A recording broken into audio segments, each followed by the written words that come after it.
Could a masked vigilante exist in today's society, fighting crime and injustice? And by trying to achieve superhero status ourselves, what can we learn to become better humans? This is the Vigilante Superstar Podcast. Hey, Johnny, welcome to the Vigilante Superstar Podcast. Thanks for jumping on today. Hey, thanks for inviting me, Matt. So why don't you take, what I've been kind of doing is just taking the first couple minutes just to talk about, who you are, what you do. You obviously were and are appearing in the film that I'm working on. But we had a lot of great conversation. I think it was probably a couple of years ago already. But why don't you just fill us in a little bit on what you do and what brings you to this podcast? So I'm a detective with one of the many law enforcement agencies in the Chicago metropolitan area, which, as you know, it's the fourth largest in North America. And I've been on the job for 24 years.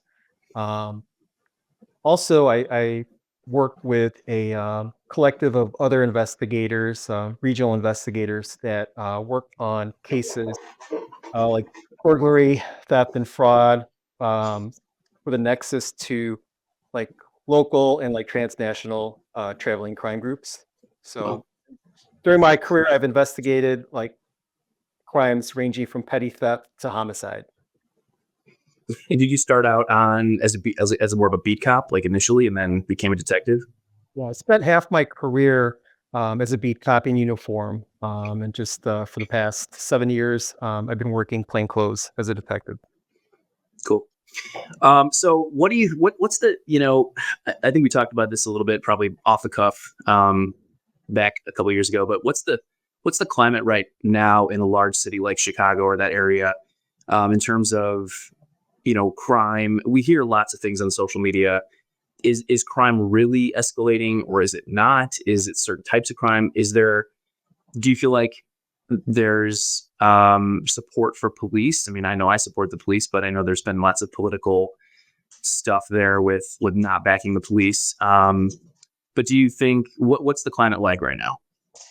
So the FBI in their annual crime trend reports say that violent crime is down. They're also saying that, there's certain crimes that are on the rise, like property crimes, burglaries, domestic related crimes are up. But I can honestly tell you that, just speaking and working with a lot of my victims and witnesses for some of these cases that I'm working on, I mean, I think there is a undeniable climate of fear. I have friends that won't go into the city anymore because they're afraid they're going to get carjacked, or they're afraid that they're going to get robbed. And I mean, that fear is real. I mean, I still go in the city. I love my city. But there is this climate of fear with a lot of people. In regards to like what police are doing to try and tamper down that fear, I think we're doing the best we can. But the reality of it is that I feel like there's less of us, and what we're expected to do is like doubled since I started. Basically, we're working more with less, if that makes any sense.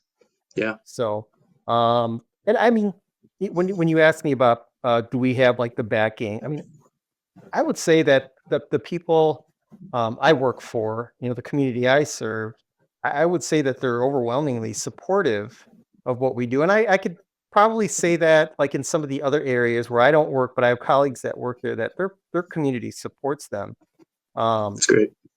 But in some communities, there's this fear of, retaliation from gangs that have or like people in the drug game that have been a part of that community for so long that they're just afraid to call 911. So, do you think that criminals? I mean, this is, again, I'm going off of my limited social media exposure and what you see hyped up on the news. It seems like, at least in some of the larger cities, we hear a lot about California, New York, and some Chicago too. Do criminals right now feel a little more emboldened than maybe they had in the past to commit some of these smaller crimes, to damage property, loot, carjacks, or carjackings, I should say. Is that the vibe, or is that just something that's been kind of blown up in the media?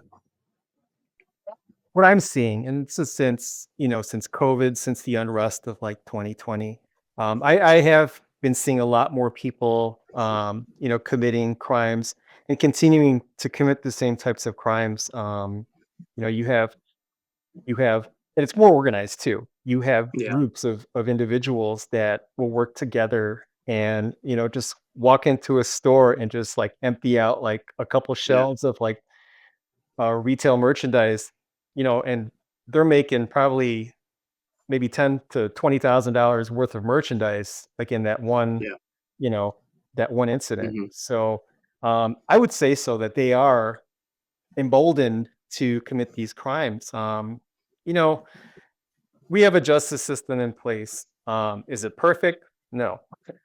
It's hard to work around, but it is a system that we have, and I Right. work in it. But like the one of the issues I think that I have right now, we had in Illinois, we have what's known as the Safety Act. There's some good things about it. There's also some issues with it as well. I mean, take for example, like a mouse, right? You have a mouse problem in your house. So what do? You set up mouse traps, right? Hmm. And like your mouse trap will catch these mice, won't really punish them, they'll trap them. And then like people will let them out. What are the mice going to do? They're going to come back to the house, right? Right. Right. So, Right. I mean, that's kind of like what I'm seeing right now, like with Yeah. the criminal mindset is that, you know what, I'm going to get out, and then I'm all good. We're going to, go back to doing what we're doing, you know. Is it multiple? Is it three strikes? I've heard of the Safety Act. I remember when I heard it, depending on who you listen to on the radio or podcast, people are like saying it's absolutely horrible. And then other people are saying, no, it's good. It's good for the community. Are, is it kind of, if you repeat offend, does it like, is it like restorative where it kind of goes up the level? If you do three crimes within a certain amount of time, does it eventually put you away? Does it do something to the penalty? Safety Act is like over 700 plus Sounds like pages government. Yeah, it sounds like. of legal.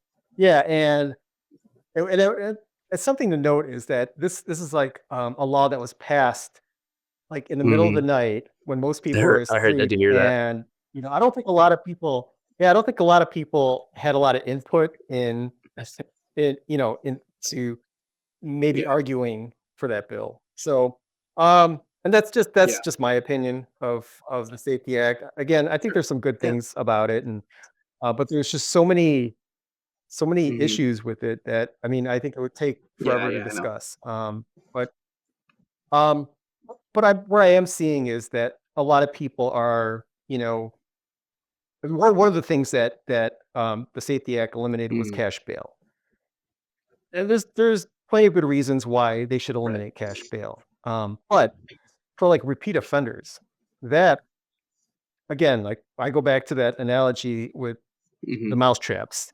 If they're just gonna, Yeah. they come back, and I don't think it Yeah. works. But that's my Yeah. Unless they're opinion, really being reformed somehow. I mean, it seems like a lot of these folks you hear about that right? are sometimes repeating or even committing heinous crimes. You hear, oh, they had done this before, or they had done this multiple times leading up to Right. this, and they got out. Whether it was cashless bail or whatever. And we're not the only state dealing with these kinds of things. And I think it kind of tends to be, maybe I'm wrong, but like a bigger city, it seems to gravitate towards these bigger cities. Like there's a lot of problems in LA and San Francisco and New York. Baltimore, it seems like where there's a lot more of just that. Maybe there's just more opportunity for crime in those locations too. I'm sure there's just more of that. Right. Do we were talking about this tour we went on, but people are feeling fear. And some people are cowering. Lately, my algorithm has been showing me all these subway incidents. Obviously, there was the Daniel Penny story where he just recently got off for that, where he had put that guy in chokehold on the subway. But I'm seeing other videos now of people borderline assaulting people on subway, and people are very afraid. Do you think, and have you in any way seen? We were just talking about the situation with the CEO, but do you think by us not intervening enough, from a legal standpoint, do you think people are going to possibly, or have you witnessed or seen or heard of situations where people are starting to take the law into their own hands, which can become very dangerous? Becomes the Wild West, I would imagine. Or I mean, like in our state, we have Mhm. concealed carry. We're one of the last states to have concealed carry for citizens, and what I'm seeing a lot more of is like road rage Yeah. incidences. Um, and that's Mhm. unfortunate because when things can be resolved with just words, I think people are just resorting to displaying their Yeah. guns. And is it becoming like the Wild West? Yeah. A little bit. Yeah. I mean, and if you go to some So states, Texas, everyone's like literally everybody's armed.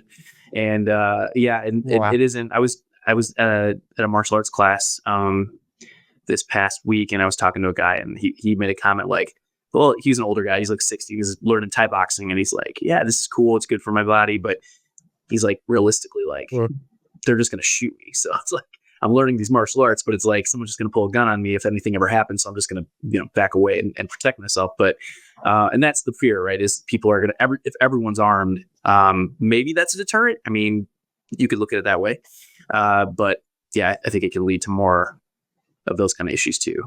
And I think people are also probably afraid to act because depending on the situation, I mean, every situation is so unique.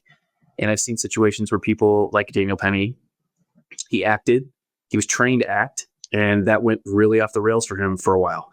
And now you see people being, I think Kathy Hochul's been saying, oh, our subway is safe, but there's so many issues on that subway. And people are being assaulted and pushed and shoved and attacked and people in their face. And nobody really wants to engage. I mean, and I totally get it. Um, and so that's, I think, the danger of not having a safe subway system, of not having safe streets. I think people, especially if they're armed, could take matters into their own hands. What is legal in terms of, just for people who don't know, I think this is kind of interesting. When you do see a situation and you intervene, what is legal for you as a bystander? If someone's being assaulted and you intervene, if someone's trying to steal your car, someone breaks into your house. I know they're all different scenarios, but what are you allowed to do as a private citizen to protect your home, your family? You know, honestly, I don't know what the exact law is or like what the yeah, verbiage is, but I would imagine that there would be, an expectation of reasonableness. I mean, if you are you're a police, if I'm a police officer and I'm, fighting with somebody on the street, on a public way, and there's somebody there that can reasonably help me, and I'm asking for help, then yeah, there's an expectation there for somebody to help, and do the right thing. But in terms of like what the legal threshold, what the requirements are, I'm not yeah, sure of what it is here in Illinois. But in California, it used to be a law that somebody could be in trouble for not helping the police. But I think that law has since been yeah, repealed. yeah. I So I think when I talked to Steve, who was an attorney, he said it's something about equal force. So if you're wrestling someone, you're wrestling. You're not going to pick up a brick and smash their head in. That would be unreasonable. That would get you in trouble. I right, know there's some laws like castle law. I'm going to say this. I'm sure I'm going to butcher this, but within your home in certain states, I want to say Texas probably because that is the Wild West on there. Like if you break into someone's house, you can be shot, and it's legal to do so. I believe there's something like that.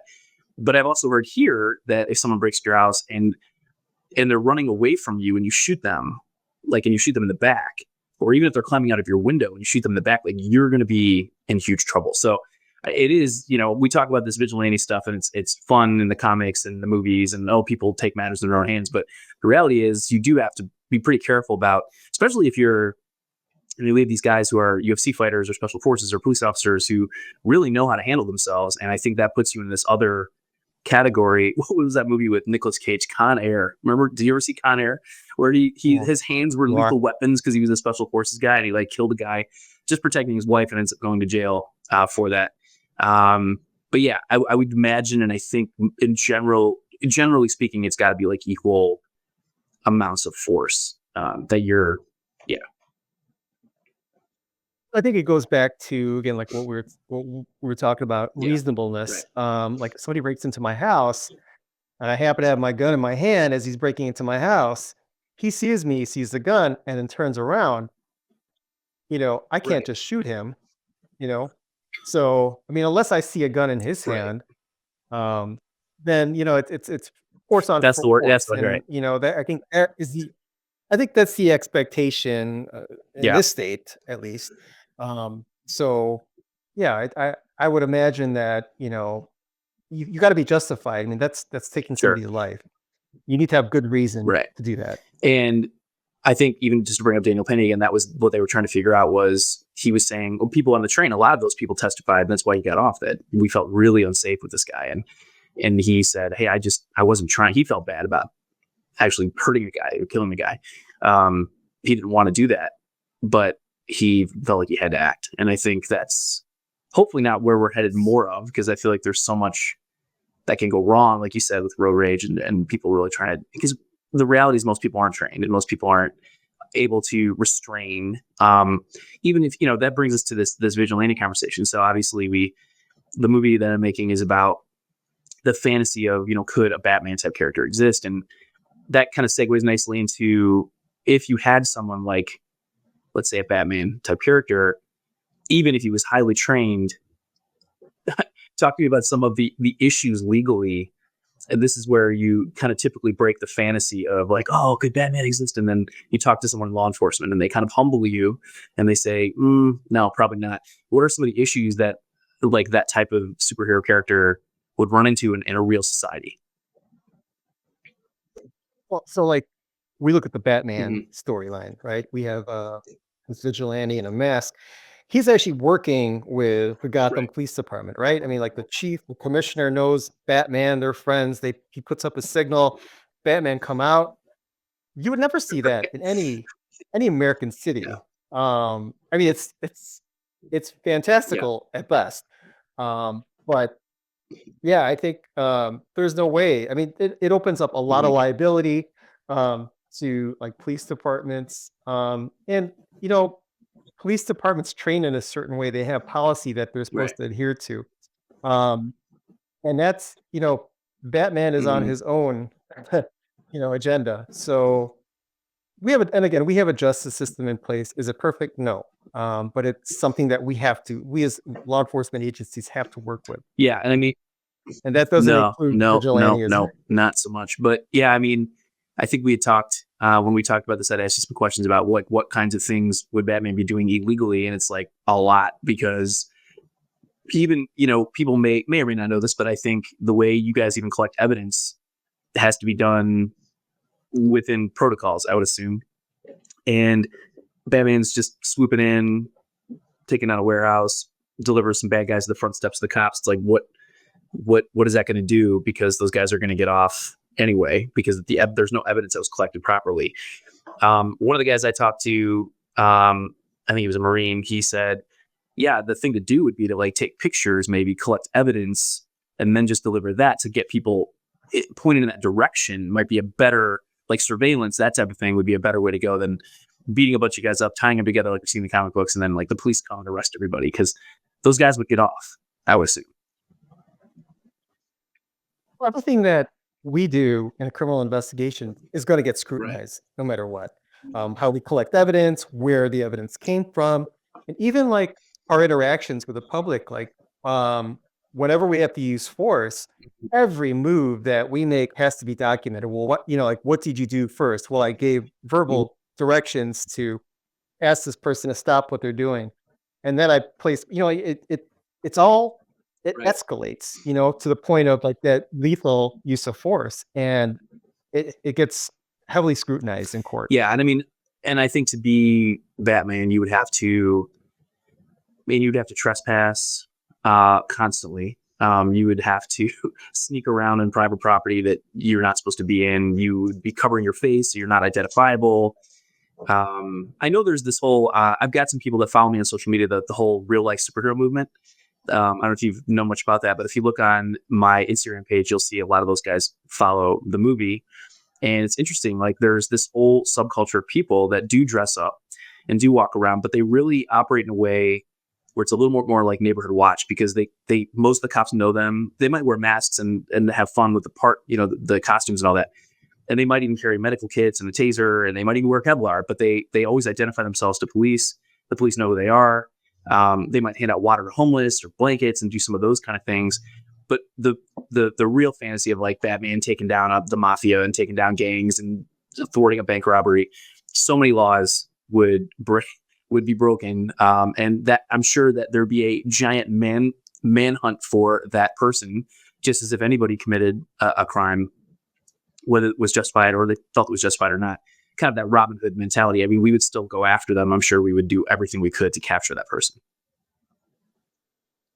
I mean, I think as you could see with the incident with Yeah. the CEO being a victim, that I mean, the amount of law enforcement personnel that was just dedicated to trying to find out who that shooter was and locating him. There was a manhunt Yeah. for him, and I think the can a vigilante exist? They Yeah. could try. They could certainly try, but I think in the end, you have like the full weight of U.S. law Yeah. enforcement that will hunt you Well, that down. was the kind of the consensus too. Again, we've talked about how this is really kind of a fantastical conversation. It's fun. It's a fun conversation that lots of people like to have. Um, the idea Yeah. of, I mean, we love those stories, right? Like all the superhero stories, the origin of you were wronged, something bad happened, you're going to go get vengeance on those people and get your vengeance and get justice. And the legal system is supposed to be set up to do that in a proper way, because we can't have it just be the Wild West. And Batman would ultimately be breaking laws. And even if you were highly trained, this came up before, even if you knew how to fight and you were like almost a professional fighter, if you knew how to restrain, like one of the guys I talked to said, you being able to not hurt someone too badly is part of the training. Like I could really hurt someone, but when you've trained and you've sparred and you've fought and you've done all these things, you know how to like pull back where, okay, this guy's down and he's restrained or he's hurt.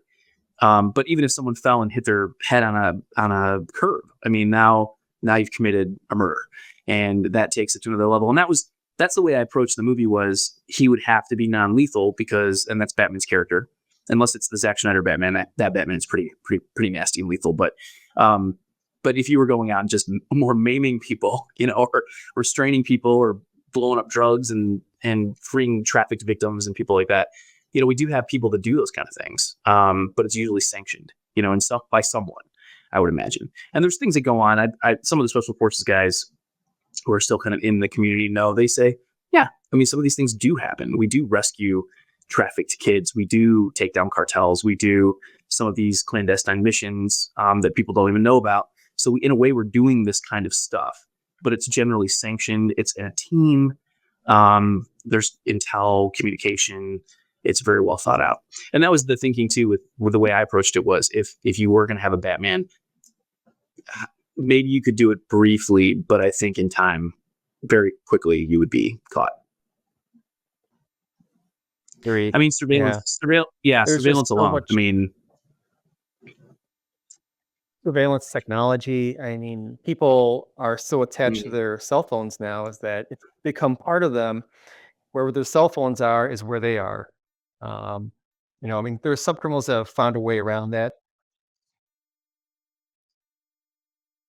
yeah, I think you were saying too, like vigilantism can look different. We have, there are people out there that just use computers, and will thwart, whether it's a pedophile ring or I've heard some of these stories of taking down, like just destroying like more, scammers. Like I love Mhm. watching those YouTube videos where these hackers will scam the scammer and take their money and delete their files and Right. destroy I mean, that's a form of vigilantism.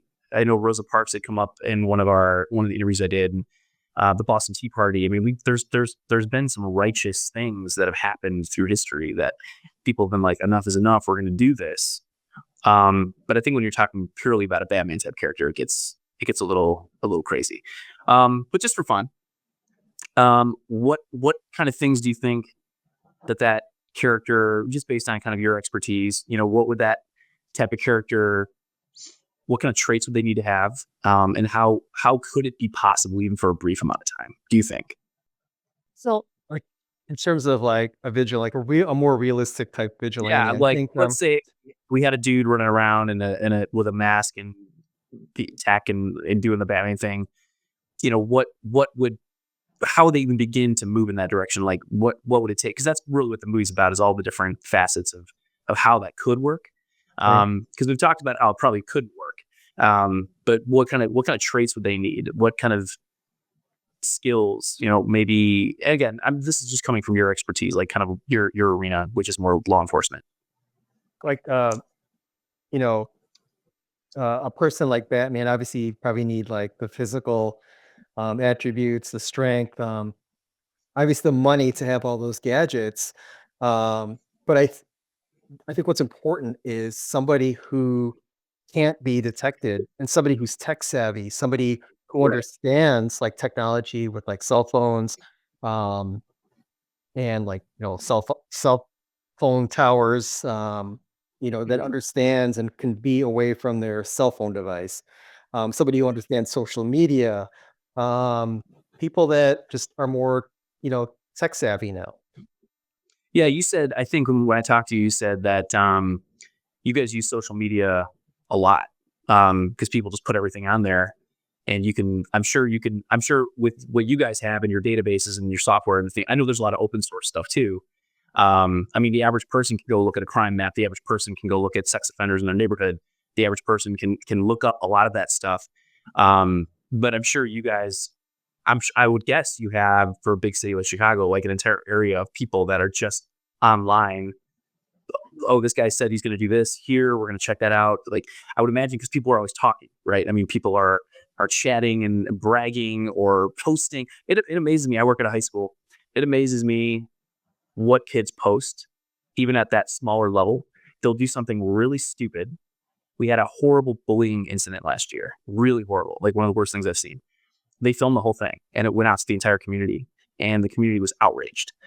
Um, and because it happened out of school, it made it complicated for school authorities to act.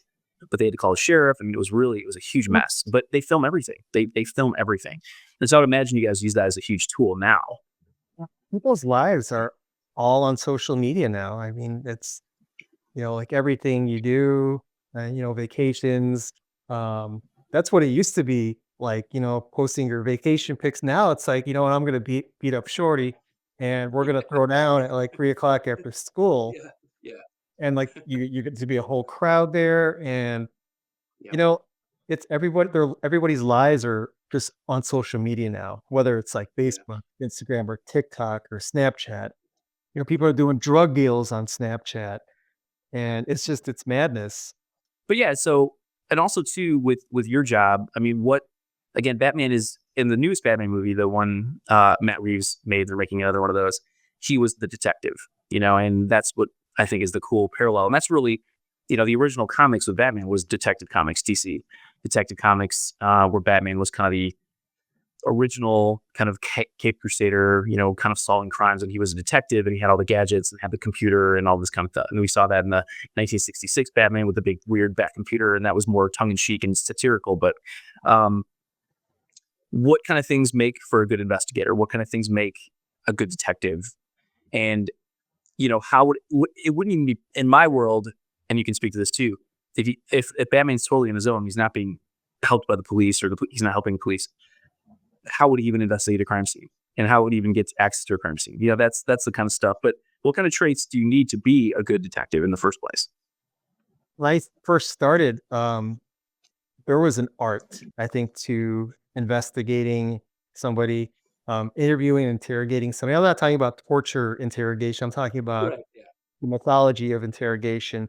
There was a system that, there's an art form that, you were able to craft as a detective, as an investigator, learning how to speak to people, understanding, showing a little bit of compassion when you need to. Um, and, early on as a detective, I conducted hundreds of interviews with suspects. And, oftentimes, yeah, I'd get confessions. Sometimes I wouldn't. But body language, like understanding body language, Mhm. was a trait that you needed as a detective, as an investigator. But I'm telling you now, there's a new type of investigator out there that is tech savvy, that is social media savvy, that understands like all of what entails to find somebody online. Right. And that's something that, a lot of these younger detectives have experience in. Mhm. And but I'm sure you have like a division of people working on that as well too, right? That you work coordinating with, or is it up to the detective? Like, do you have to do some of that as well as get out there and interview and visit like locations and you guys don't do necessarily crime scene investigation, but you'll obviously visit a crime scene and look at a crime scene and study a crime scene, I would imagine.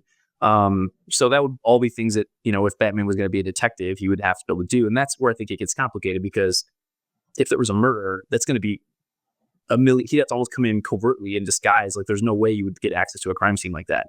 And so that's another one of those things that's just kind of like fantastical where you always see Batman later on go in with just little special gadgets and look at the crime scene and figure stuff out the cops couldn't figure out. That stuff seems kind of far fetched to me because I feel like you guys have the best tech, the best people working on those things that are already studying those crime scenes. Um, but yeah, I think you're right. I think you would have to have the full package of, I think the big one is anonymity. Anonymity in this modern, like 30, 40 years ago, different story. I think now it would be so hard. I mean, I know you guys don't catch every criminal or everybody out there. It's not 100%, perfect game to go catch every criminal that commits an act. It's virtually impossible to do that, I would imagine. But and you guys are working multiple cases at the same time, I would imagine also. But it seems like anonymity would be the biggest issue, getting from place to place, being completely secret, being invisible online, which can be done. But I feel like this brought in the conversation of having a team. The way we approached in the movie was he has kind of a three, like it's him and two other people because he has a hacker that does all of his computer stuff for him. And then he has kind of the mentor trainer person who's like teaching him tactics and fighting and all that. Like you would have to be like a full squad of people to really do anything like that. And like you said, there probably are legal ways you can help and be involved and do things. Even like we have these kind of private citizens who do these things online and try to find people and, have these Reddit groups and they all work together and they try to figure these things out. And then there's probably some good for that. And there are good Samaritans that step up in times of need. I'm sure in LA right now, with what's happening with the fires, there's been, I'm sure, some amazing acts of heroism from average citizens, and that stuff does happen, and it's inspirational to people. But yeah, I think I would leave it at this. Because I feel like in going on this journey myself, interviewing all these people, it's made me almost in a self-help kind of way. I want to be more prepared, and I want to be. I have no background in military or law enforcement, but ever since I started this, I've been wanting to box. I wanted to learn how to box. And so I just recently this year was like, this is the year I'm going to do it. And so I started. And I just want to like take care of myself. I want to be mobile. With some of the guys I talked to, they were like, the best thing you can do is be able to run. Like, can you run away? Like, are you, like if something bad is happening, can you get from here to there, get away from it? And people were such an out of shape culture now, like and even just the little things of that, of just moving and getting yourself physically being strong enough to be able to, I'm getting older, I mean, I think you're around my age. I mean, like we're getting a little older and I just want to stay ready for those kind of things. Hopefully nothing ever happens, but just to be ready. What do you think, kind of as the self-help part of it, we look at a character like Batman, who does obviously all these great things in the comics, kind of paralleling that to the average Joe in his everyday life. What do you think the average Joe can do to make the world a little bit of a better place, to help his neighbor out? What kind of things come to mind in terms of that? So recently, I took a trip to London, and Mhm. like on one of my rides on the tube, which is a rail system, as soon as you get on board, they close the doors, and there's like this automated message that comes up, and usually it's a person that says, if you see any suspicious crimes or anything suspicious going on, see it, say it, and sort it. Yeah. So, and I think that's a good model for anybody here in this country to to do. I mean, if you see something that's not right or you think is not right or looks fishy, um, Mhm. say something and, call 911 and then we'll sort it out as law enforcement. We may not make an arrest, but we'll address the issue in time. So yeah, see it, say it, and sort it. I think it's Yeah, what would you a good what advice. sorry. Yeah, I think that is good advice. What would you say to people who and I've thought this way myself too at times, even with small neighborhood disturbances. Like, do I really want to get involved in this? Like, is this gonna make my life worse? Like, you see something happening, whether it's where I live, it's like vandalism or, kids being in the woods back here drinking or doing something. And, the police here are great, but they'll say, because we live kind of with this woods, and they'll always say, hey, call us anytime anything happens. I'm like, man, if I had called you every single time something happens back in these woods, like I would be calling you guys like every afternoon. And so what do you say to the person that it just is like, I don't want to get involved. I don't want this. This is gonna be complicated for me. I don't want to act. I don't want to, what would you say to maybe spur them to act? It's our job as police officers to respond to 911 calls. And Mhm. that's pretty much what keeps us in business. That's what keeps our jobs secure is we get 911 calls. Um, Mhm. I mean, if we didn't get 911 calls, if there's no need for us, we wouldn't have jobs. It's our job to respond, to do something. Yeah. So whether it's to just, take a drive by after they're gone or just to, Mhm. maybe check on people to see if maybe they're in some kind of medical distress or some kind of mental Like, health right, distress. right. That you never Yeah. know, and it's best just to say something and report it.